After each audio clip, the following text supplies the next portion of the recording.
Okay, we're going to start a little bit later than 11, but it's kind of an unusual thing in this corner of the world. So welcome, good morning, and thanks very much for your interest and for your presence here, because it really shows your interest for this new tool, DROOPY, which is being launched onto the market by Lainco today with the idea that you, the olive farmers, get the best harvest possible. I'm going to introduce myself. I'm Marisa Gallego, a journalist at the regional TV station, Canal Sur, and I've been dedicated to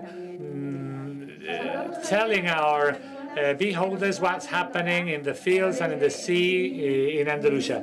I want to greet also the people that are following us from very many different corners of the world, and also in Spain, people who are very much interested in getting to know the latest events in the market, and also, of course, knowing about those tools which can make your lives easier, which can help you in with your everyday chores in the field.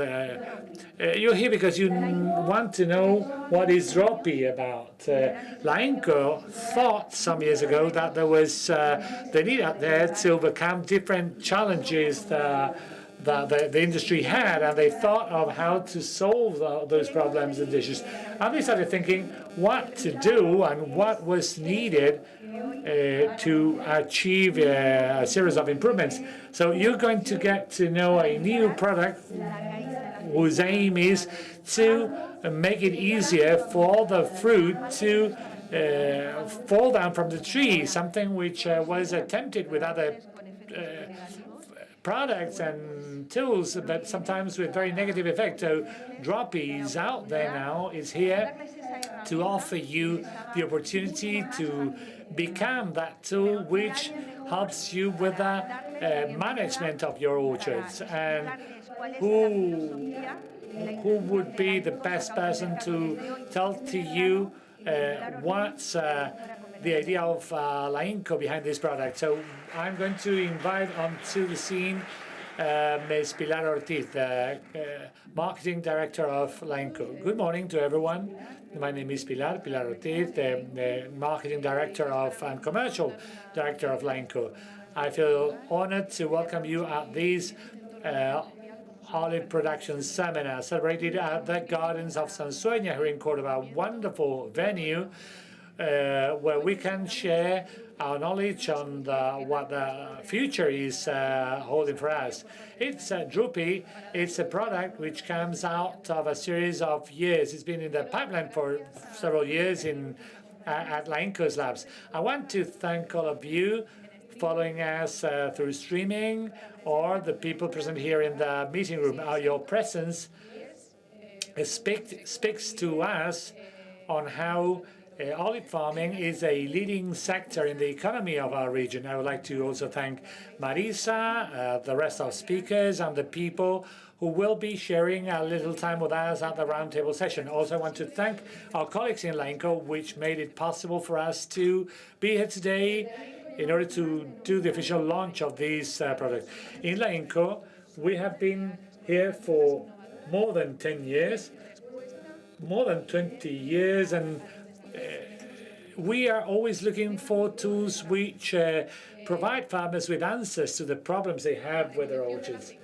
And olive harvest is today one of the main costs, main production costs, and that's where DROOPY comes out as a safe, solid, sustainable tool, reducing harvesting cost and providing us with the certainties we need in terms of preserving the environment and the safety of our trees. Welcome, and thanks very much for being here.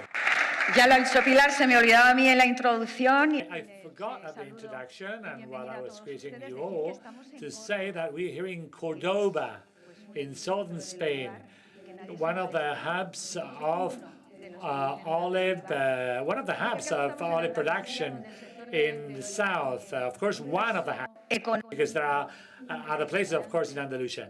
And olive groves have a very important share of the production, of the economic production of the region. About 40% of the salaries in the agriculture are generated by olive groves. But in order to get down onto these products as a final solution, DROOPY, there was a lot of effort behind. I was asking the specialists, the experts, how long did it take for them to end up finishing this product? And they told me that it amounted to some 5 years, with the work of not just the experts at Lainco, but also specialists from the University of Barcelona. It was 5 years in order to be able to overcome the challenge of olives, of the fruit falling from the tree, not staying in the trees, but also doing it in an innovative fashion. This is not just another chemical agent damaging the tree. It's rather a biostimulating agent which will make it possible to preserve the health of the tree while respecting the environment and environmental conditions. But if there's anyone out there who really knows what DROOPY is about and what it is going to be achieved with it, is Teresa Molina, who's product manager at Lainco. Thank you. Thanks for your kind introduction. Right, first,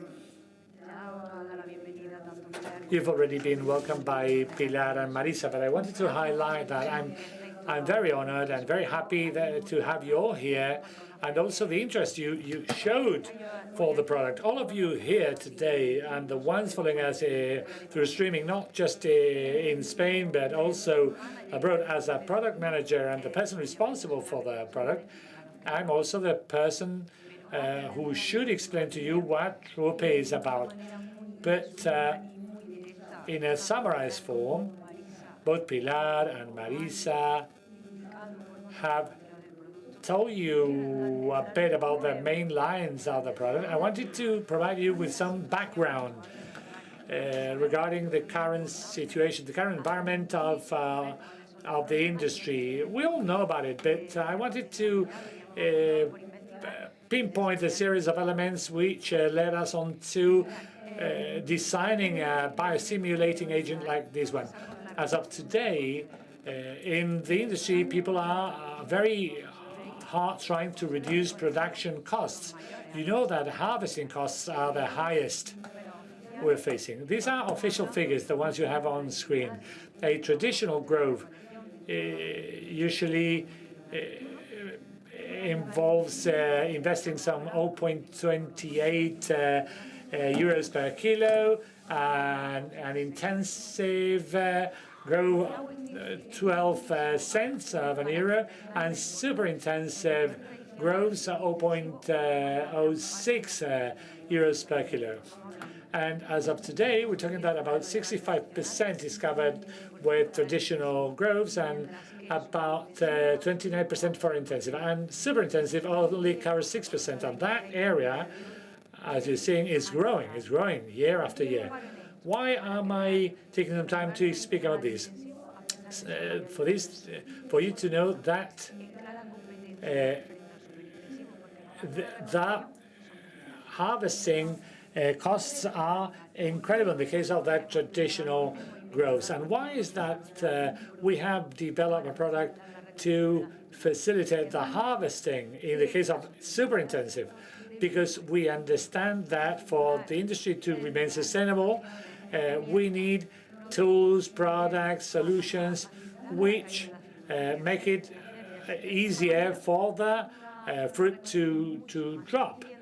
So harvesting is more efficient and turns traditional and intensive groves into a more proficient activity. So let's understand the concept of sustainability, because it's going to be the guideline for our product. What is the dropping efficiency? It is just the percentage of olives we manage to get from the tree as compared to the total amount of fruit in the tree. This efficiency is measured as a percentage, and it's influenced by a series of factors. First, the equipment. Of course, all of you are related to the olive industry. It is not the same. The efficiency in traditional, non-mechanizable traditional growth, where sticks are used for dropping the fruit, as it is when you're using a straddling machine over a hedgerow. Also, climate conditions. When you've got mild temperatures and rainy conditions in autumn, the ripening and abscission process of the fruit is started earlier on. But then when we have high temperatures in autumn, with the dry, people say that the fruit is hard, as people used to say in Jaén, and there's no way you can easily make it fall. And also, of course, depending on the variety, things change. It's not the same Picual, Arbequina. Also, the shape of the tree, the pruning technique is going to have an influence depending on the equipment we have, and also the condition of the fruit in the end. From some time now, when people are more into harvesting green olives, so green oil is produced, it is more difficult, much more difficult to make it fall. But then when you've got a ripe fruit, because of its natural condition, it's easier to make them fall. For you to have an idea in terms of figures related to efficiency, all data you have out there are official data. You can find them in official sources, in governmental sources. In traditional groves, the harvest efficiency is between 77% and 81%. And that means that about 20% of the harvest stays in the tree after the harvest, after the teams have been in the field. And of course, you can tell me, well, that's not true. Of course, you will have different cases depending on the province in the country you are.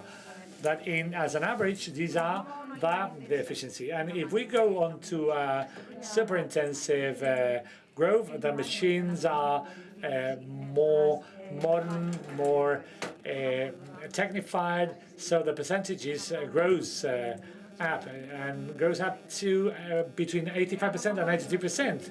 And then we go on to the super intensive growths.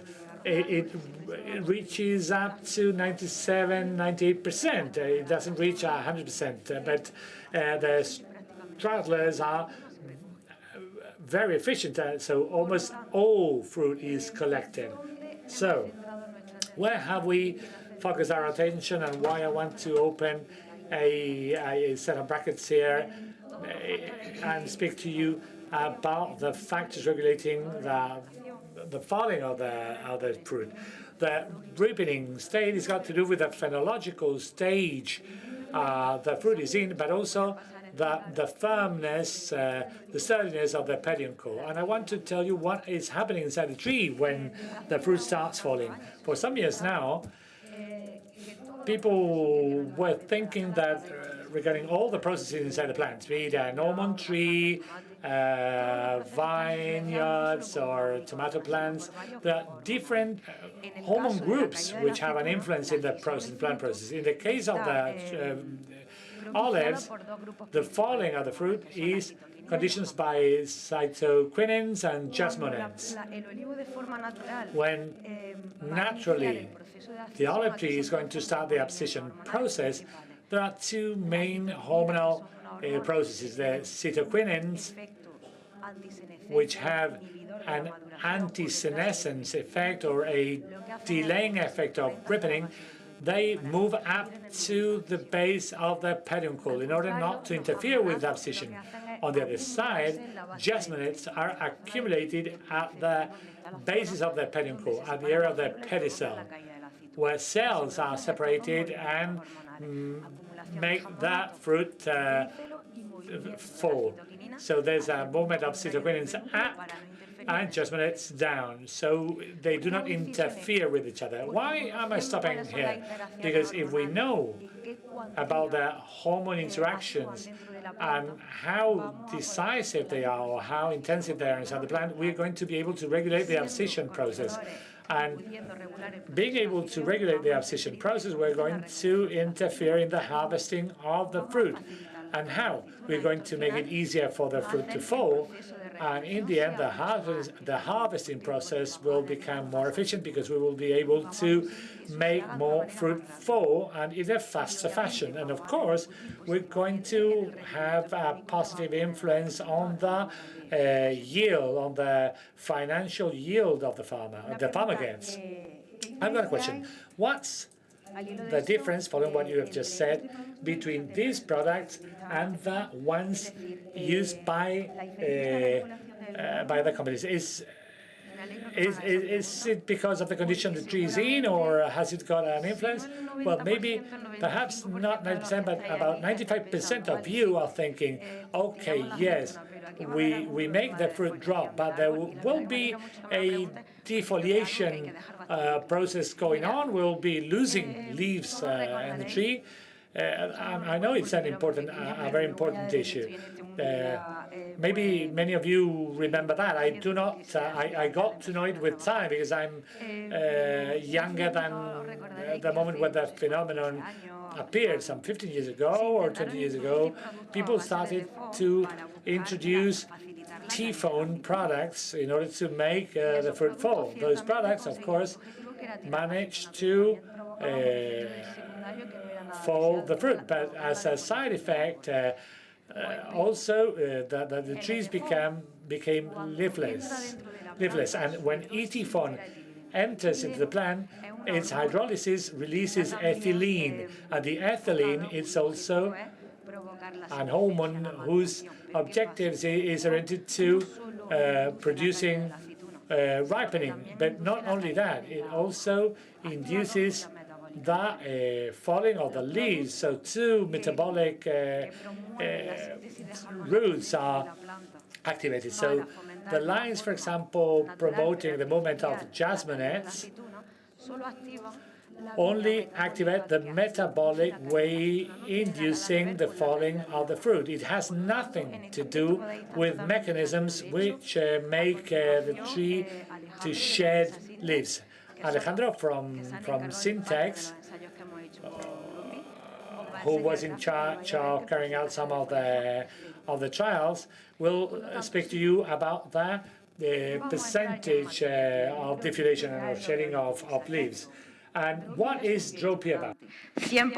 So what is DROOPY? DROOPY is a biostimulant, which is 100% natural, developed with natural components, and this has been developed for the olive crops with the objective of easing the drop of the olive in the moment of the collection of it. From an artificial standpoint, of course, because we're using a product, but we're going to foster, but of course interfering with natural components, no chemical components, we're going to promote the drop of the fruit in a way that we're going to stimulate the synthesis of jasmonates so that we can encourage this process of abscission. DROOPY, as we said before, doesn't create any kind of defoliation-related problem. And I think that this is an aspect that you've been thinking about. This doesn't foster the drop of the olive by itself. Yes, this is a question that maybe the audience could have. It's easier for the olive to drop. But just my question is, to give an example, if the period for the application of the product, you talked about 7-10 days, which would be ideal, before this, the recollection of the... So imagine that we're going to do it in a week, but for whatever reason, this might change, and we should have to postpone it. Does the olive drop, the fruit drops, or, for example, if there's a strong wind, is the olive going to drop without any kind of control? I'm going to explain it. There is a specific moment for the application of the product, of course. And, well, I'm moving a little bit forward here. We're talking about 7-10 days before. But as you know what happens in the field nowadays, I'm thinking of doing it next week, but then there's a problem. I cannot go there with my tractor, or there's a problem with the working crew. So maybe you program to do it 7 or 10 days after the application of the product, but in the end, it's going to happen 15 days later. There will not be any kind of problem because the olive will not be dropping by itself. This doesn't produce the automatic drop of the olive. This induces or promotes the beginning of the process. We're going to make it easier. We're going to require less effort and less vibration for the dropping of the fruit, but this will not drop by itself. And regarding what you said, if there's a strong wind, for example, we will not have a higher level of drop different from other kind of weather conditions. For example, there is a very, very strong wind, and this could facilitate the dropping of some of the olives, but this is not going to happen in a higher degree because we've used this product. How do we use it? Well, as we said before, the process would be 7 or 10 days before the collection. And this is good because this helps you to program the moment. But as we said, it's not compulsory. You will not have to be doing it exactly 10 days later. We can postpone it a little bit in time. We've done some studies, and even a month after the application of the product, the olive is still there in the tree. But if you do it with the idea of starting the process of recollection in a week or 10 days, and if it takes you a month, the natural ripening process will continue. So if you're going to wait for a month, maybe you can save the product, and then you do not need to use it. So the idea is for the application of the product so that you are able to plan and program the recollection in 7-10 days, or easen this dropping. The dosage. This is 0.3%. Why are we talking about percentages? Because the crop spacing or frameworks are very different, and the volumes that we use are very different according to the area of the crop, etc. So the important thing would be to keep the concentration of 0.3%. It doesn't matter if it's a super intensive with 530 liters, we go to 0.3, which is 1.5 liters. In a traditional olive grove in the area of Jaén, well, normally we would have from 800 to 1,000 liters, we would have 3 liters of product. So we're going to use the dosage in relation to the volume, the general volume that we have, so that we can keep the concentration. So Teresa is telling you about what the product is, and we're going to see now what the arguments are to convince you or to raise your interest regarding this, so that you can say, okay, I'm going to try the product for this campaign. The first advantage would be to make it easier for the fruit to drop. After so many years of research and testing and field testing with the product, we've determined that with the application of DROOPY, we can increase the shaking efficiency in 13%. So as an average, you would have 13% more olives. So of the olives that stayed in the tree, you're going to be able to get 13% more. So you can do your maths, how many kilos I have per hectare, and how much would that be, this 13%. Obviously, if I can have more olives, then I have more benefit.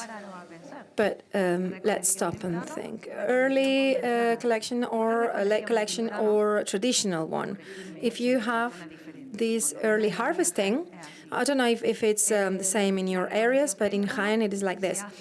In the early harvesting, we have the shaking of the olive. We don't want to harm the tree. And what we have left, we have like a second round. So we have like 2 harvesting rounds. If these early fruit can be harvested in a percentage of 13% more, we talked with the traditional crop, we talked about 77%. So if we move it up 13, that would be more than 90% with the price of the olive outside in the market. So it's not only to have more olive, but also have a look at the different contexts and the economic benefit that these could bring if we apply this product in this green harvesting or conventional harvesting.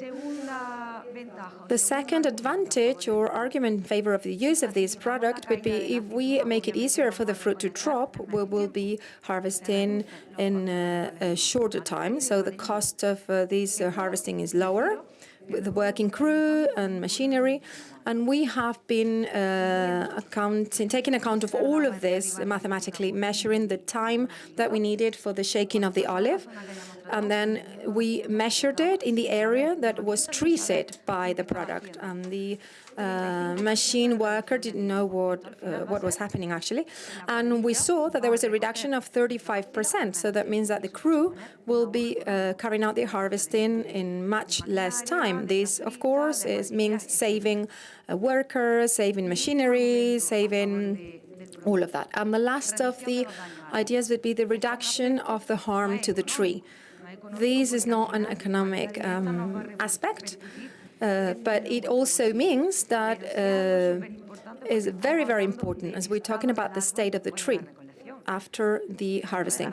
And after this, well, we all know that if you actually hit the tree hard, the trees are very, very much damaged. The branches can be broken. There is a lot of mechanical harm to these branches. We could have cases of tuberculosis or another diseases like this, or the tree becomes weaker. So Teresa, you're talking mostly about traditional crops, but how about the super intensive? It is easier for the olive to drop. Well, the dropping of the fruit is not a problem, but maybe the damage caused to the tree because of the straddling machine. So what are the benefits in this case?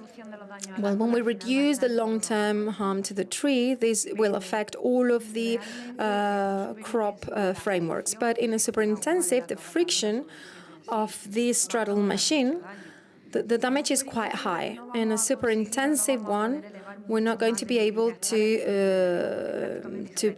increase the shaking efficiency because we had 98%. But we're going to help reduce the amount of damage produced to the tree when it's going through the crop. We can reduce the friction of this kind of machine in the tree. So there will be less broken branches, the tree will be more protected, and we're going to reduce the incidence of some diseases that could come afterwards.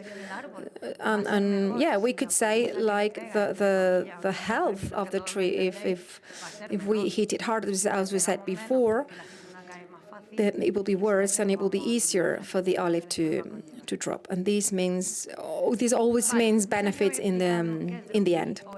Now that I explained what DROOPY is and I tried to convince you with three very important ideas and argumentations, I want to tell you to make it easier for you, and I know that you're thinking about your economy. How is this product going to benefit me? We have developed a digital calculator with certain algorithms, and we have taken into account 4 parameters mainly, so that with each one of them, according to your crop, you can introduce your parameters and see quite easily how this is going to translate into economic terms. I'm going to explain you a little bit so that you can know where the numbers are coming from. We can increase the percentage of shaking olive in 13%, so that means kilos of olives, depending on the average production that we have in your own crop. We're going to differentiate if it's green harvesting or traditional harvesting, because the yield of a green olive would be, these are official data, 10–11%, and the price of that green oil, and these are official data as well, would be 10 euros per liter. So it's not the same, the green olive, than the conventional olive. These 13% that we're going to have will help us to calculate the yield and the cost regarding whether it's early harvesting or conventional harvesting. Also, we're going to know about how much you can save in the use of machinery and working crew. These will be part of the same equation, and you will be given a final figure, final value. In the brochures that you have, if you open it, you have a QR code, and this corresponds to this calculator. Now, webpage, you can find it as well. And I'm telling you this because, well, I don't know if we're brave or a little bit suicidal, but I want you to see it live, let's say. So maybe we can open it. Yes, we're going to click on the link, so that you can get more familiarized with this application, and so that you can use it in an easier way. Okay. Well, when you scan this QR code, you have a link. You click on the link, and this is what you will have. I need to have a volunteer. I don't need you to stand up, but I need you to give me some figures, because if I do it myself, you're going to say, this is all very, very artificially prepared. No. Okay. Just tell me. We have traditional, intensive, or super intensive. Which one do you want to work with? Please tell me. Talk to me. Intensive. Okay. Intensive. We're going to mark it.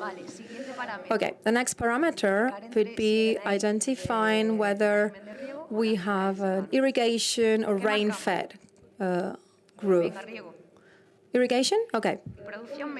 Average production, annual average production, 8,000 kilos. Okay?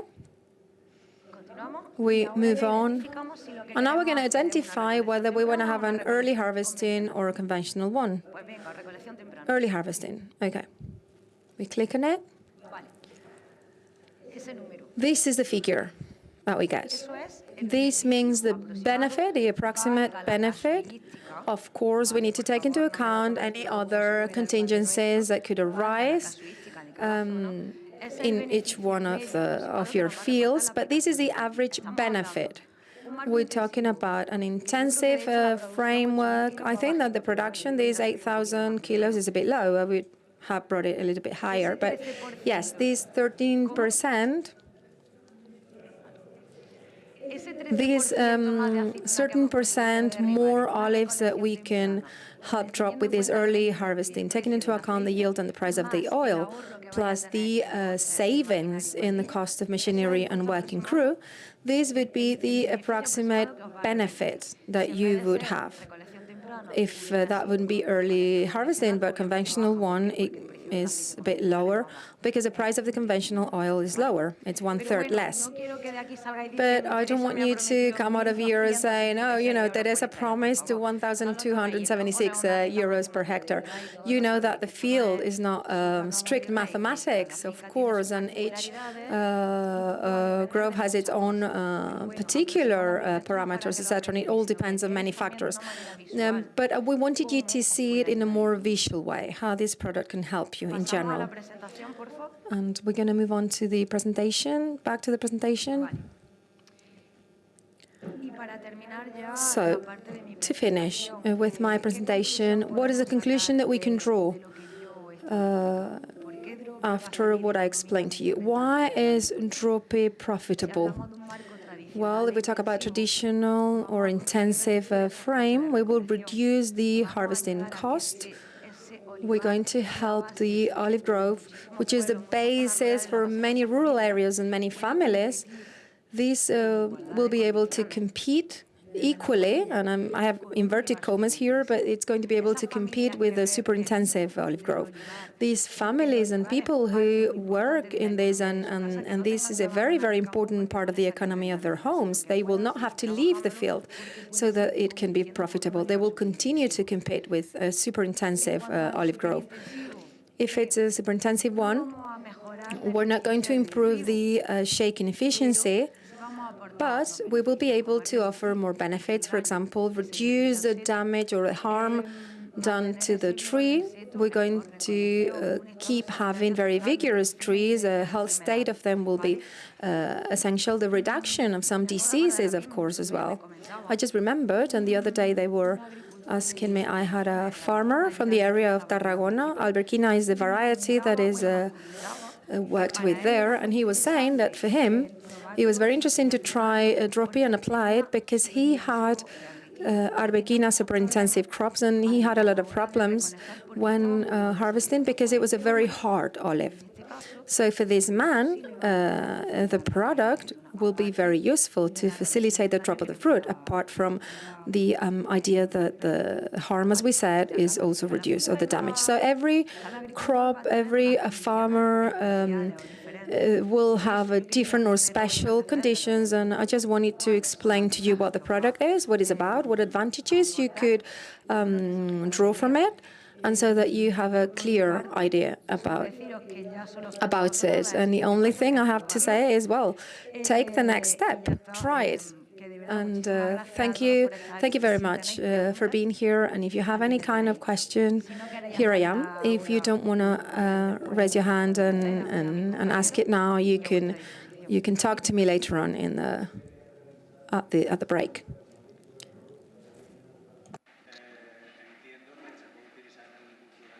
Sí, la certificación en ecológica la tiene. Yes, it holds the certification, the official one. No. No, the product, during the whole research process, the first part of the study, what conclusions we draw, what we developed, the first thing would be what happened within the tree, what hormonal interactions took place and to what extent. And once we had quite extensive knowledge about it, about what happened in the tree, then we proposed several solutions with different components to induce a synthesis of jasmonides so that they can accumulate in the pedicel, and also the cytokinins which will be accumulated in the basis of the pedicule, different formulas, and then we tested them on the field, because one thing would be the theory and another thing would be the actual practice. So we took those formulae, and 2 or 3 of them, and we tested them. We had some field testing to draw all of this data, and from there we have the formula for the product, the final product. It is natural components that in an artificial but natural way will foster the process, will promote the process that naturally happens in the tree. But this doesn't mean an alteration of the state of the quality of oil, the state of the tree after the harvesting. So we will artificially induce what the plant is actually doing in a natural way. That's the idea. Hello, good morning. My name is Maria de los Humanes. First of all, I wanted to thank you for this very clear presentation. I think it's a very interesting product, and I think that it actually deals with hormone processes and helps with etaphone. And I wanted to ask you a couple of questions, so that I can, because I have a few doubts. In this application of the frog over 10 days, could we mix it with other products? For example, pesticides, fertilizers. Can you do that? Yeah. Well, question is perfect, because yesterday I said to my colleagues, if I forget to mention compatibilities, please let me know.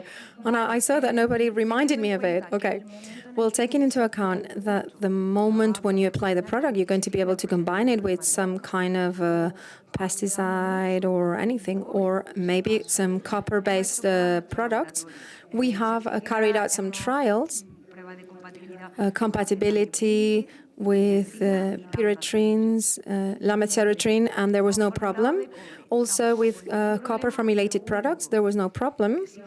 The only thing is that if you're going to mix it in the atomizer of the tank mix, if you want to leave it overnight to apply it on the following day, there will be problems with the precipitation. But if you mix it and apply it at the same time, there will be no problem.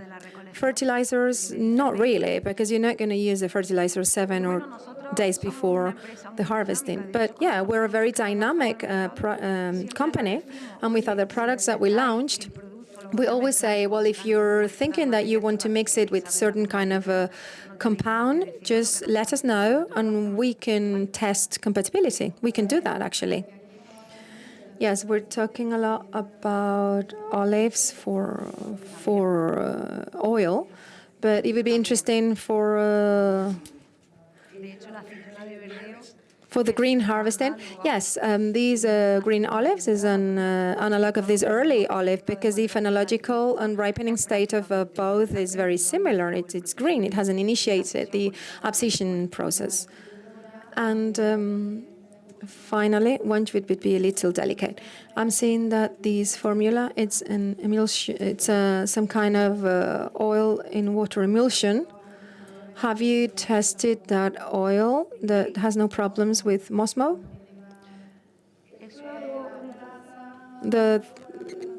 All the fats now. Yes, well, I'm going to be sincere.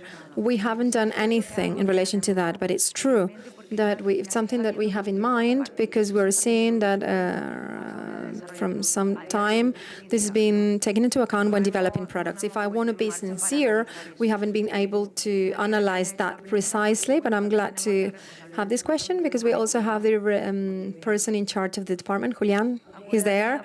Yes, well, keep that question in mind. Okay.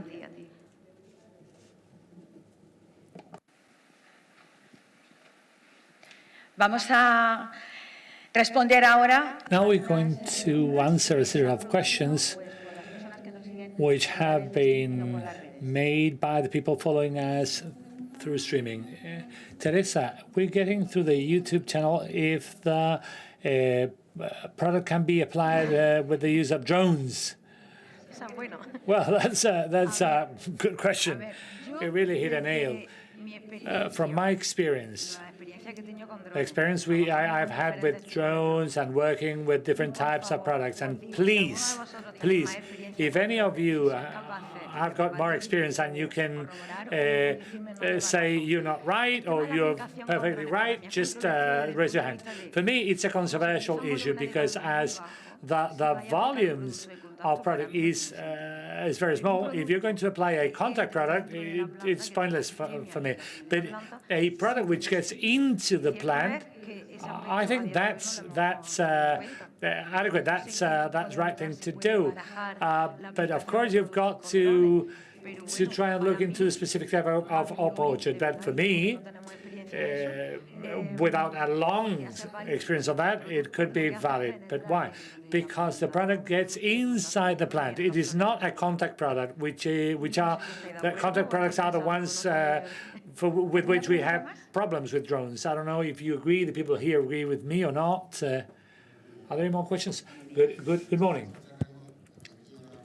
You've studied the pH interval of the product, how the water quality is affected. Well, the pH is between 5 and 6. Yeah, the optimum pH of the application solution. If you think that you're going to apply a pesticide sometime or another, it should be between 5 and 6, because if you raise the pH too much, you will lose efficiency. Yeah, but it depends on the type of pesticides. Yeah, you're right. But with regards to the pH, we're going to try and bring it to a neutral point in order to facilitate the application. But I can tell you that we haven't got a very long experience with that, because it's something that we will be seeing as we work with the product. We work along with the product. If the pH is very basic, of course, you're going to regulate it, because in the end, if you've got a high pH water, the absorption of the product will be hampered. Well, the application product, have you studied the use of the product, the application of the product with electrostatic application devices or mechanism? Not so far. And last question, that famous 13% that was brought about so many times. So maybe perhaps using also olevium, or just also if you also use sticks. Well, that figure referred to the overall collection process, because in the end, a shake, a vibrator is going hand in hand with someone who's putting down the last fruits on the plant. Have you studied it with the mere use of the vibrator? Yeah, because, well, the increase of efficiency of just a vibrator, because I can get that 13% by just using more people or more shifts or sweeps. Well, but in the end, if the fruit is hard, you're going to harm you're going to punish the tree more, and it will take you longer. We've worked the product, the assessments have been made. Alejandro is going to show you some of the trials they did last year, I believe, isn't it, Alejandro? But considering what we tried to cover in order to reach the right point to launch the product, we've worked on the three forms of plantation, different varieties of olives, of fruit, different types of cases. Now, the fact is that when you do a trial, in the end, you've got to find a way of assessing the whole, which should be easy, because assessment models. I wanted to open a clarification here. It's not that we just meter the fruit being falling. The increase in the shaking efficiency, a big part of it was measured with a tool which is referred to as a strength dynamometer. And that dynamometer, I think I've got it in my backpack. It's a dynamometer that you link it to the pedicel and you pull. At the moment it separates, it splits, you get a value in newtons. It's been done in a certain number of trees, branch after branch, and we got a series of diagram and trend lines. So it was a very detailed work. It was not just standing before a vibrator and numbering the olives falling. Even if you've got a train eye, then you can say, well, I think this tree, there are some 40 kilos of olives there. Well, I got 30 and there are still 12 kilos in the tree. That's very difficult to do. We did a very specific assessment with a dynamometer, so we got quite accurate figures. And I've got my colleague Jose Marcos last year. I don't know how many times he did that thing. It's a quite boring thing of just pulling fruit after fruit, olive after olive, with the dynamometer, taking down nodes in newtons. But, you know, we've just launched the product. We're going to go along together. We will be studying, looking into all the conditioning factors, hand collection, with vibrators, with sticks. We've got to work hand in hand, and there will be many questions, and people will hesitate, and people will say, Teresa told me these, and then I got that. But this is just the foundation, so we can go on working together into the future. We've got another questions here, and two other questions coming from the web. The application. If rain comes right after the application, is it washed away? No. It gets inside the tree. It is not like copper that can be washed away by rain. It just gets into the plant, and you don't need to care about the rain. Yeah, I think you've already mentioned it, but the YouTube English channel. Some people is telling us, asking us if it can be applied in bio farming, and also the availability, the product availability, current, the approximate price. Well, Pilar and my colleagues are here, but that's of course very important, because you must be wondering how much will it be costing. Of course, we cannot be thinking of designing a product in the end cannot be used by the farmers if we are trying to reduce costs. So I think it's quite affordable. Should I say it? Okay. we were discussing it because it was something which was really worrying for me, because in the end, I belong to the marketing department, and our sales agents are the ones dealing with you. So the price would be around 25 euros per liter, plus minus 25. Do not just get that ironed with an iron brand in your mind, but it's more or less that's the price. Well, if you've got any additional questions, of course, during the cocktail, you can ask me. Most of you have got my email or my phone, so even if it's not today, I'll be very happy to answer your questions, even if it's in the near future. Thanks very much for being here once again.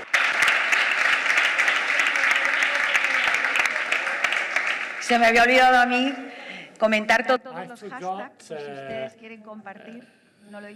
Telling you the hashtags we have. There are 4 of them. One of them is hashtag DROOPY, another is hashtag Lainco Agro, another is hashtag Recolección Aceituna, and another one is hashtag Jornada del Olivar, Jornada del Olivar. If you want to share it, or if anyone following us through the streaming channel want to share it, it's a very valid tool.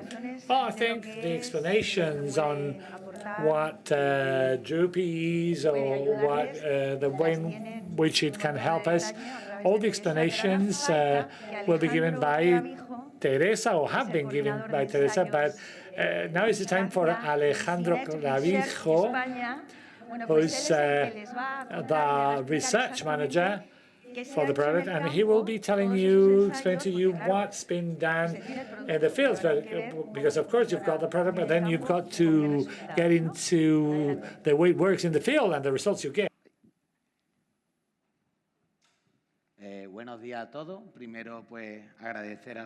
Good morning to everyone. First, I would like to thank Lainco for that kind invitation for me to explain to you our experience with DROOPY. And, well, we've been working with DROOPY since 2020 with Lainco, but today, through my presentation, I'm going to introduce to you the data of trials made during the 2024 season. I work at Syntec Research Spain. I'm the efficiency research coordinator. We are a multinational company dedicated to investing in the use of biostimulating agents and phytosanitary products, and we do selective trials, ecotoxicology, operator exposition, dissemination on the grounds, on the soil. We've got a quality department and also registration department, registration department. And what's the point of us being involved in the product, in the process?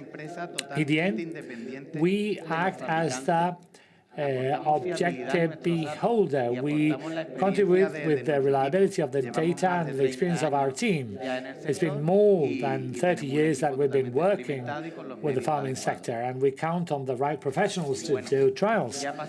And if we go on to the specific trials we carried out during 2024, as you may see on screen, we did 6 trials, 3 of them in the province of Córdoba and 3 in the province of Jaén. And we include a series of variables which helped us assess the product's behavior in different conditions. We use the Picual and Arbequina varieties. We use different forms of plantation, and we established different harvesting moments, different harvesting times. As I was saying, trials have been made with early harvest and late harvest, and also depending on the age of the trees was also taken into account, because some of the estates have trees which are older than the ones in the others. So we had a different forms of different groups of application. We had the control group and then the group of trees where DROOPY was applied. Every trial involved doing 4 repetitions. That is, there were 4 plots distributed at different points of the farm. The traditional system, in terms of traditional system, we had 3 trees per plot. That means amounts to 12 trees in the trial. And at the intensive system, we had 5 trees per plot, which gave us some 20 trees per plot. Application was made onto the leaf, and we assessed the number of fruit fallen by marking 150 fruit per plot. So it was done at the moment of application. We marked in each of the in 15 sprouts we marked 10 fruits. And also we mark the leaves, knowing the number of leaves, and in the branches we counted them. And that's the way in which we found out the number of both fruits and leaf fallen. And at the harvesting moment, we measured the abscission resistance with a dynamometer, as Teresa was describing. And we assessed 30 fruit per plot, which gave us some 120 fruit per plot. I'm going to show you a picture of the dynamometer. They're just simple pictures. You may see the application system. We do a foliar application, leaf application, with a backpack with a pump, and at the harvesting moment, and that it's got that hook, you apply force into the fruit, and the moment it is shed, you get the right amount of strength applied, the exact amount of strength applied. And there you have the results, which must be the element which is most interesting for you. And we have the biggest strength needed at the control tree as compared to the one where DROOPY was applied. I've got to tell you that there was just one single trial that we got the same strength of shedding. So when you do a series of trials, carrying out a series of trials, an X number of trials, you do that because you want to look into the behavior of the product under different circumstances. And it is normal that you get a negative piece of data. You've got to, in the end, to keep in your mind the general dynamics. So it was 5 years of work, and the behavior is fully tested. So of course, there can be a specific factor in a plot which gets you a different result. And maybe the data is negative as compared to the other plots where you get a positive effect. So that is significant or not? It's not significant. And also, in statistics, when a value falls too much below the rest, it's usually discarded because it's going to bias the general average, and there must be something out there which is exceptional. So in 5 of the 6 trials, we get positive values. And now we will look into the percentages, and you will see how there's a long distance with the rest. So it would really be something which shouldn't be considered as an element to be taken in the average because of being exceptional. Well, we have calculated this strength reduction for against abscission. We have 734 for traditional Picual, 534 for intensive Picual. Then we have, this is the negative data we got, the weirdest one, the one with traditional grows with Arbequina. Then we have very positive for intensive Arbequina, 20.06 and 24.03 for intensive Arbequina in early harvest, which is very important. The intensive Arequina, the 20.06, was late harvest. So you've got to look into the trials as a whole. And should the times be respected with that 5 to 7 days time frame? Imagine you say, I'm going to apply it 5 days before. As I was telling you, all throughout these years, we really, you look 5 years ago, of course you perfect your procedure and entering into the range, going down between 7 to 5 days, you don't really get an improvement. So 7 days is fine, it's absolutely fine. And the general average, the general reduction of resistance to abscission is about 14.5%. So that's the less strength you've got to apply in order to get the fruit. And as we said before, I grouped here some of the different varieties, the different systems, and this is the reduction percentage. And according to the variety, we would have Picual 9.47, 13.29 in Arbequina, and regarding the production system, we would have 16.47 in intensive and 6.29 in traditional one. And by the harvesting moment, we would have in early harvesting 12.23 and for late harvesting 10.53. And in the same way, it is important to see that apart from the reduction of the strength applied for the abscission, we would have to avoid any kind of problem with the olive drooping. And we determined the percentage of olive that is dropping before the moment of the harvesting. We would have 3.2, 3.3.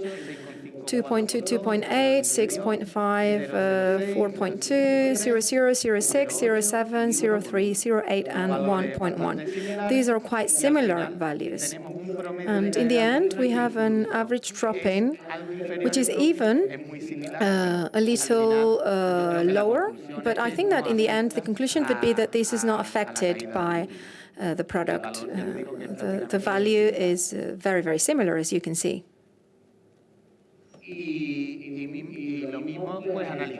And we carried out the same kind of analysis for defoliation. And as you can see, defoliation is close to none in 5 of these 6 trials. And only in trial number 1, we had some defoliation, 0.5. And with DROOPY, we had 0.4. And it's quite similar to the previous case. We need to draw the conclusion that the behavior is very similar in the control group and a group in which we applied the product. And this leads us to the following conclusions. The effect of DROOPY 7 days before harvesting facilitates the abscission of the olive. It doesn't produce the olive dropping before the harvesting moment, and it doesn't produce defoliation. And this is something similar to what Teresa was telling you. This is a very short presentation, as you could see, but I just wanted to show with some figures the same thing that she was telling you about before in more general terms. So, thank you. Thank you all for being here. And if you have any kind of question, I am at your disposal. Do you have any questions? Thank you very much, Alejandro. Well, now we know a lot more about this new product, a tool that is coming with the objective to help you improve your profitability so that you have the best harvest possible with the lowest level of effort, with the highest yield, as you know. To all of you who are part of the sector of olive groves, you know that this is some kind of aid tool with all of these characteristics. But now we wanted to go a little bit deeper into the situation that we're going through, looking towards the future, what challenges we are going to face so that we can talk about commercialization, exports, and stockage. And so I would like to invite the participants in this in this panel, this debate. I will introduce you to them in a second. Thank you. Yo creo que podéis tomar asiento vosotros aquí. Teresa. Take a seat. Yes. Aquí mismo. Sí, Teresa, tú en el centro, por favor. Rafael, bienvenido. Sí. Muchas gracias. Muchas gracias.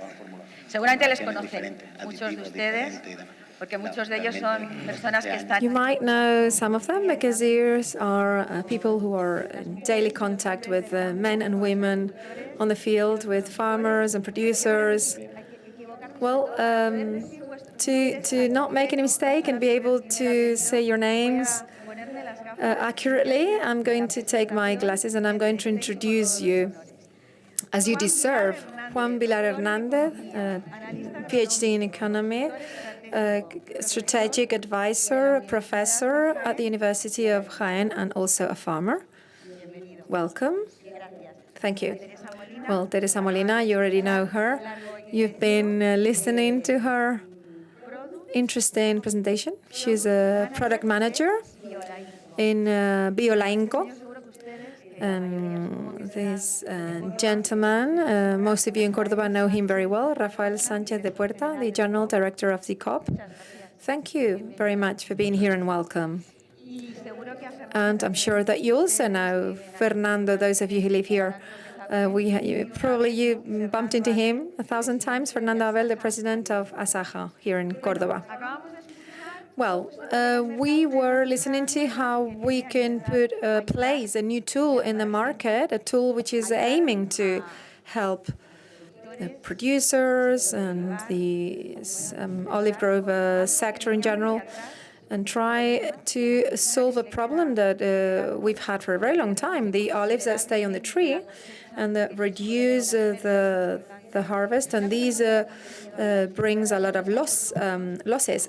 This is something that we were not able to solve. Sometimes we had some chemicals, but it had negative consequences. So we had the dropping of the olive, but it broke virtually the tree, and this generated a lot of problems. But this new product comes with the idea of being very respectful with the tree and the environment. We're talking about the challenge of the olive groves. And what comes to mind at this moment of the year is talking about weather conditions. I don't know who of you would like to start talking. It seems like the forecasts, they started being quite uplifting, with the hope that we would have a very good harvest, a very good production.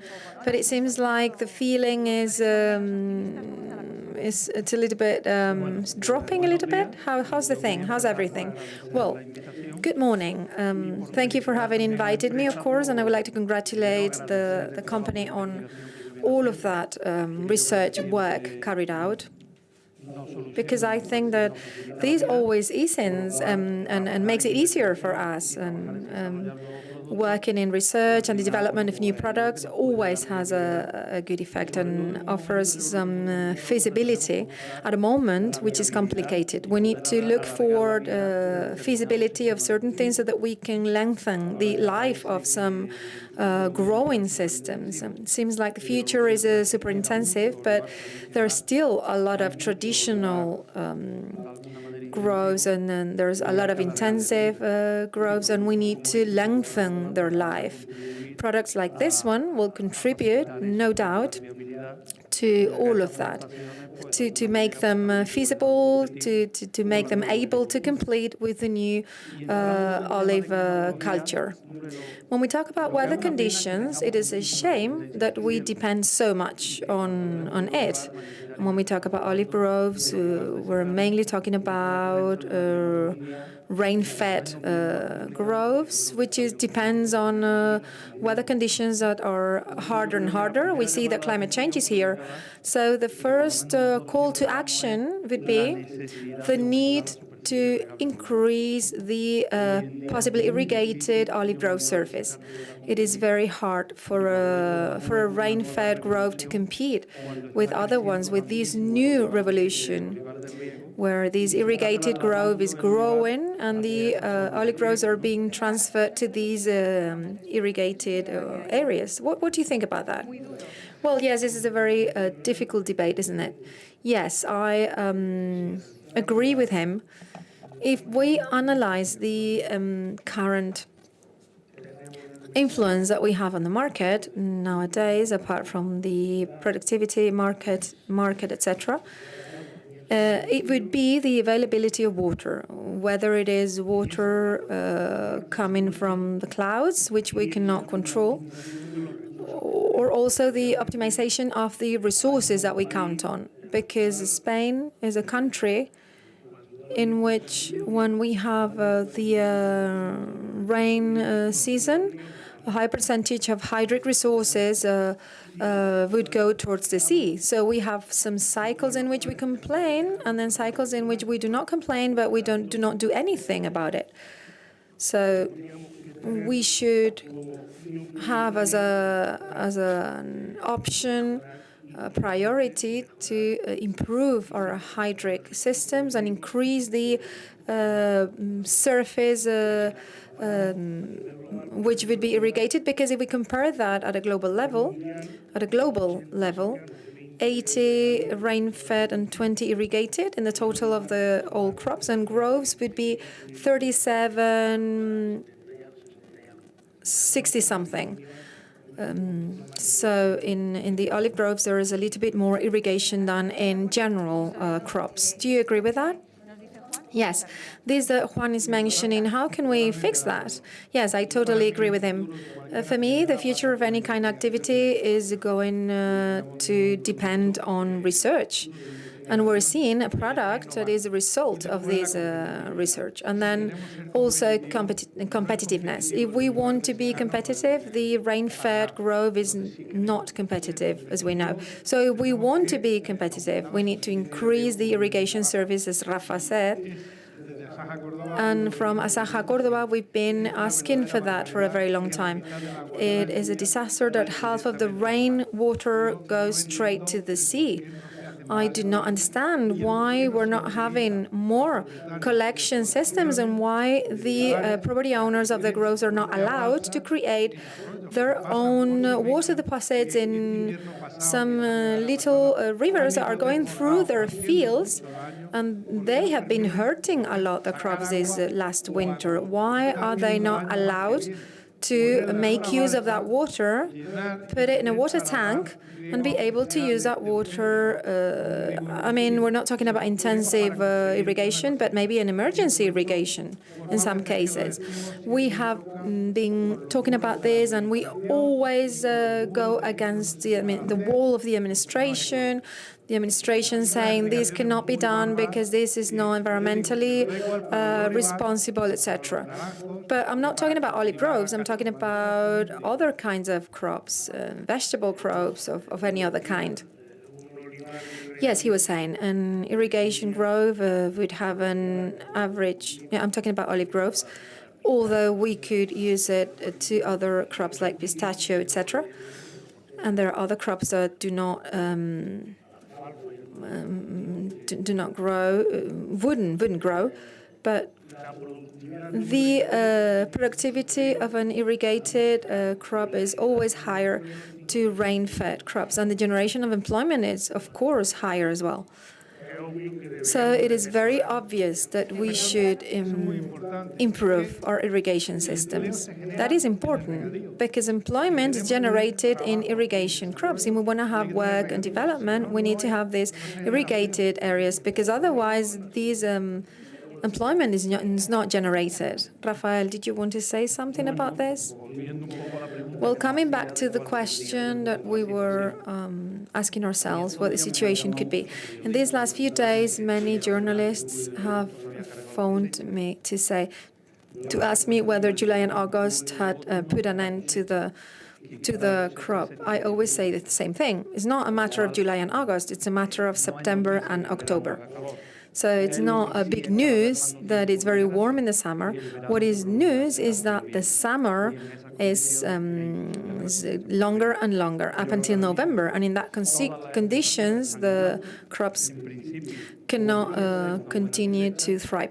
So, so far, we could have a good harvest, but we're depending on the raining conditions of September and October. Seems like it's changing, isn't it? Yes, they said it was going to have some rain. Yeah, it seems like autumn is coming later. And if we analyze, well, judging by the information that I have, I'm not the weatherman, but if we analyze the three main sources, Australian, American, and the Spanish one, so autumn would come late, then the higher part of Europe will have rain, and we will have an autumn with an similar to the average or a bit lower than the average. So an average autumn in Spain would be 200 liters per square meter. So it will rain less than 200 liters, but we also need to take into account that in the north there's more rain usually than in the south. So in the south maybe we would have an average figure of 120, 160. So if that actually happens, what would our situation be? Well, let's hope it rains, of course. If it comes later, it will be worse. But if it doesn't rain, it's worse than if it doesn't. Well, we cannot affect or change climatology, and we don't know what's going to happen in the future. That is for sure. But generally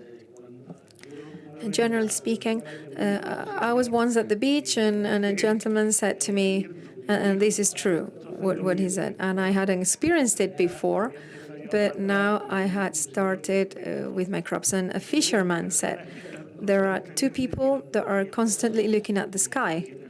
And I said, who's the other one? I know that one is a farmer. And he said, the fishermen. They're constantly looking at the sky. And you know, these people usually know what they're talking about. But from the 15th of October, that would be late. We would be coming late. And it's even, if it's even worse than that, we have had a quite good year, yes? Well, we got most of the stockage out. Well, we would say an average year. It was an average harvest. I think that the potential mean or average would be higher than what we have had. But it's true that a big harvest that we're all expecting never actually arrives. And I think that that's probably because of those weather conditions that we're mentioning, which is worsening and worsening. And this year could have been at least similar to the previous one, although I was convinced that it would be better. But from now on, it will depend on what the autumn will look like and how late the rain will come. It's not the same if it arrives in September, October, or even November. That's where we can lose a lot of the surface of the harvest. What are you most worried about now? Yeah, weather conditions, of course. But looking towards the future, well, right now, in the short term, we would have these conditions as our main concern, because it is going to affect the most important magnitudes, not only in the olive growth sector, but in the other agricultural and farming sectors. This climatology will affect production. Production will affect price. Price will generate the availability for consumption. So the greatest incidence vector in the short, medium term is, as you said, weather conditions. Well, in the best case scenario, having rain coming quite soon, maybe to save or to have the best possible harvest. In this situation, how worried are you about the topic of prices, and how does that affect us when it comes to exports? Do you want to tell me about this? We are, our starting point would be the globalization of the sector. Rafa and Fernando mentioned that. We need to take into account that with an average harvest at the level of Spain, we would have a global olive oil production of 3.2 million tons. So the fifth world highest average. And this shows that in Spain, surface is growing, is increasing, but also the importance of other countries is there, and they are growing as well. We've had some anomalous circumstances, like, for example, Turkey having been the second producing country. Also Tunisia, which is moving upwards. Portugal, at the level of productivity, was quite similar to Italy. So there are being changes in the range of distribution. That is the first thing. Another important data would be that we have a recovery of consumption. Spain, and I don't know, well, you have the data, maybe your data are even better than mine, but I think that we have had some consumption levels that were previous to this offer crisis. We have countries like the United States in which they have been growing in two figures up until 400,000 tons. Italy is recovering as well when it comes to consumption. Yes, you said that before. Exports have increased this year. Yeah, well, the data I have, this summer, export went up, or it was one of the best ones. It was the year with the highest level of exports in the last 10 years. And we have had many years of some scarcity in production. But the forecast, if there's not a lot of rain, would be will not be very abundant. This one will not be very abundant. But consumption has been recovered and it's increasing. So the normal thing to happen would be that prices stabilize. Well, they will increase. Yes. Yes. Well, and Rafa knows about it. Yeah. Okay, Rafael. So the ideal would be for the stabilization of them or going a little bit up. Yes, the ideal price would be the highest price that allows us to sell everything. Yes, but when we had these incredible rise and with the two very high figures, it is true, remember, that we had a decrease in consumption in Spain, and that was registered a few months later. But there were very faithful consumers, actually. Well, it was an offer crisis. People wanted to consume this olive oil, but they didn't have enough. So, and what does the market do? The market has a tool with which they try to balance the offer and the supply. How do they do that? With prices. And it does it on the other way around as well. So now we're depending on three main factors. One would be weather conditions, as we said. What is going to happen from now up until the olive is harvested? The second one would be the evolution of consumption, which has been very positive.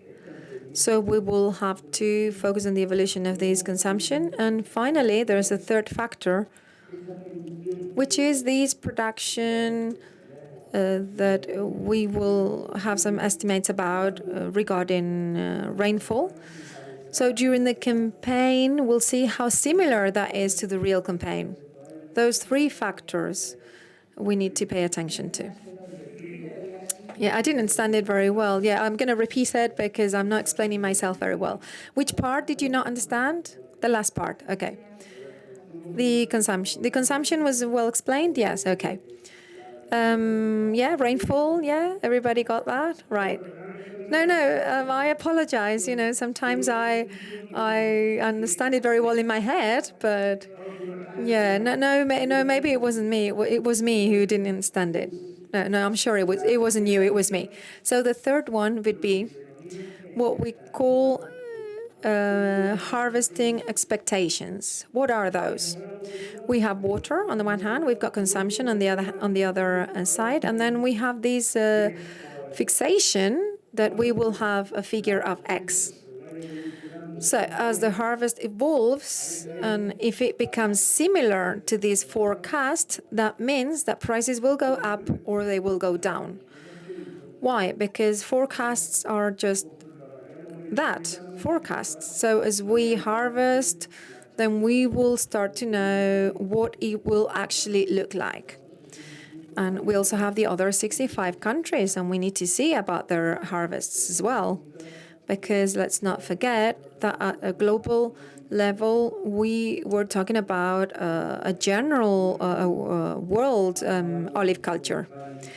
Yes, we were talking about consumption in Spain, that consumption of olive oil in Spain has been recovered, but I think that at global level that is happening as well, and it's increasing quite significantly. There are people who didn't take this olive oil, didn't consume it, and now they are doing it, and this oil is going into most of the kitchens in the world. Yes, globally, yes, but our threat in that list of 65 countries, what is our challenge? A threat? Well, the biggest threat is not soy oil or palm oil or any other kind of oil. It's a destruction of consumption because of the behavior of the consumer. A general analysis we've carried out. The air fryer. Do you know how much how much oil has taken from commercialization? The production similar to Portugal, 206,000 tons. But if we go to other kinds of animal and vegetable fats, we go to 15,000 tons, which is more or less the total production of sunflower oil of the world. So this is a very big threat. So many air fryers in the world, yes? Yes, it is very impressive. If you look it up in Google, and the figures will appear there. We carried out an analysis, and that is there. Okay, well, that's a threat, but there are many other factors that are related to that. Also, the changes in habits, etc. I meant more the challenge or the threat that comes from outside when it comes to the olive oil. Well, I think that nowadays the olive oil consumption in the world is going up, clearly. And it doesn't increase more because there's no more olive available. Our main concern now would be how the market would recover, and we were surprised that the recovery was immediate. So I do not think we have a consumption-related threat. Of course, the increase in consumption is gradual. It has to be, it is not immediate, but there is a lot of imbalance in production. The main problem is the variability of production that we have between campaigns, and this changes prices, and in many countries the consumer doesn't understand why this happens. So what we would like? We would like to have a more stable market in time, in which we could have some production stability. We could have some kind of price stability, so that at the end of the day, the consumer would become more faithful. And to a big extent, these would be corrected by irrigation. The stability in production, if we had irrigation every year, we would have the same. And not what's happening now, in which we are depending on how much rain is coming. And competitiveness would be among irrigation and super intensive. Nobody would mean a threat to us because we could produce with cheaper levels. Yeah, we have some stable consumption. And we have some stable consumption that goes slightly up. And then we have the unstable production. So every time we have an offer crisis, the consumer thinks that they're being laughed at. And every time you go if you want to have breakfast at a coffee shop, and then the price of the coffee would be varying all the time. And then the consumer would say, why not have a fixed price? So these ups and downs mean that there is a fall in consumption, then we need to recover that consumption, then this generates another fall. If we analyze the last 30 years of evolution of the demand, it's a curve that goes up and down, up and down, up and down. And yeah, but I think that in Andalusia, the explanation that was given in the last increase in price, people knew what was happening, and no, well, in many occasions, being with farmers and olive growers, in Jaén, they talked about the price, and I was asked.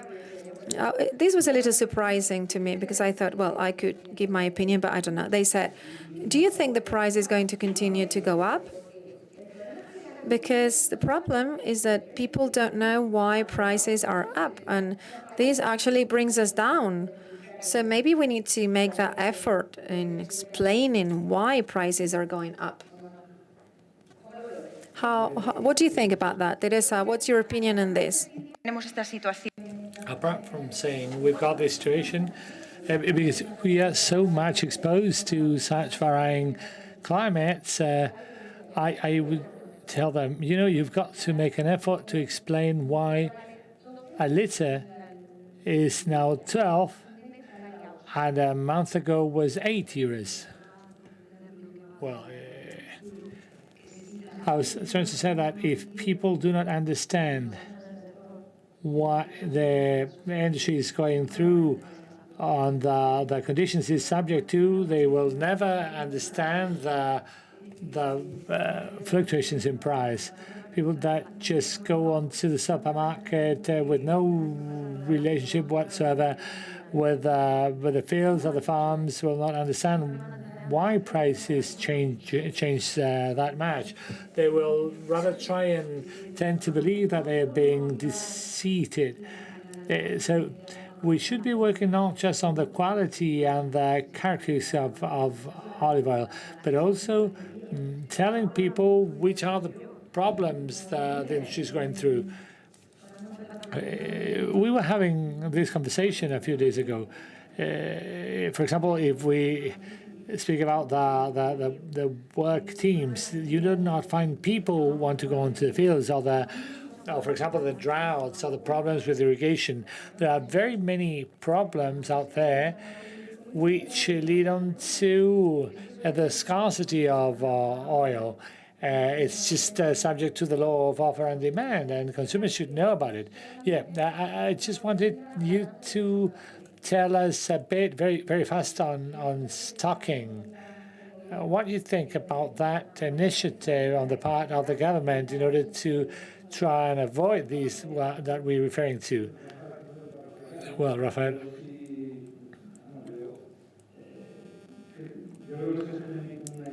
I think that was a tool that took us a lot of effort to bring it up to Brussels. We managed to have it turn into legislation, and now we can count on it. The big problem we have in the industry is that when there's a little surplus, that leads on to the sinking of prices. And we see in many cases that a bit of a surplus generates expectations, and in the end, that means that when there's going to be an excess oil, no one wants to keep it, and the way you can get rid of it is to reduce prices. And when we all do the same at the same time, we are bound to a catastrophic situation. And the other way, when there is a trend upwards, people keep the oil in stock, and prices rocket up. So what is it that we wanted to do? We were telling Brussels that in a production which is as variable as this one, not counting on a stability mechanism makes things worse. So what is that we wanted to do with this stocking measure, which is something we have copied from the wine industry? The item 167 of the law for wine, we gave way to the 167 base. So if there's going to be a surplus in the industry at a specific season, for example, let's say 40%, that there's a certain percentage of it, 25, 20, 30%, that is distributed all throughout the sector. So weight is relieved from that link. That some sort of regulation. It's a form of self-regulation, which of course involves costs for the industry, and also of course makes the industry responsible for the product and the market. So responsibilities are shared. Still to be tested. The mechanism has never been activated, but every time there was a mechanism for removing product from the market, it always had an effect in the market. Maybe we won't be using it this year. Well, we'll see. We'll see. It doesn't seem we'll have to use it, because there will be no rain. Well, the thing is that the availability should be reduced by the industry itself, so a certain balance is reached. And also the other way around. Rafael did not say that before, but consumption goes down because there's an offer crisis. But in that case, the offer crisis would be alleviated with the introduction of stock in the market. The stock will be the same in the end because the measure will not bring people into using more or less, because the influence in the price will not be significant for the price to go up a lot. So it's not a question of that. It helps producers or distributors for them not to be damaged for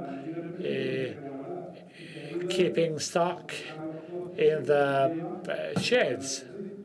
So you are compensating for the cost of stocking the oil. When the production goes down, as you've got it as a stock, you bring it onto the market and you try to influence production.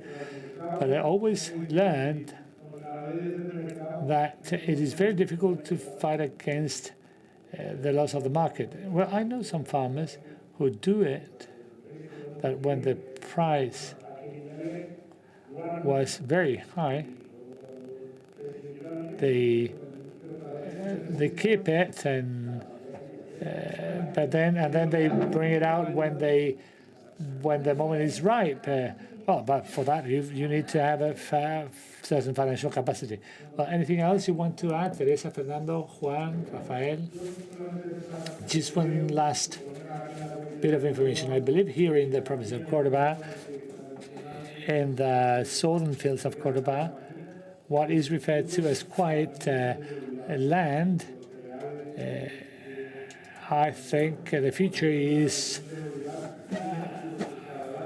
for olive groves, because in the long run the consumption will grow. We only need water. All right.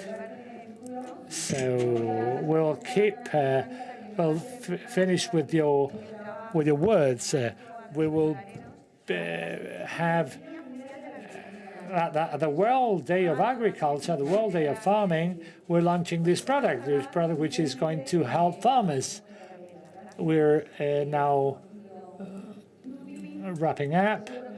I hope you get to know, you get to have a good experience with DROOPY. I'm sure it will help you get the best harvest possible.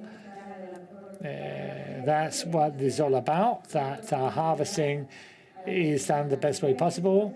And of course, one should always welcome the tools which help the men and women working in our farms. How important it is for them to get a new tool, a new mechanisms. And you've listened to our guests, that there's a future for olive farming, and it is, of course, a part of our culture, and without the olive groves and without the farmers, the rural world would disappear, and that, of course, would be a catastrophe for all of us as a society. Thanks very much for coming. and have a nice day ahead.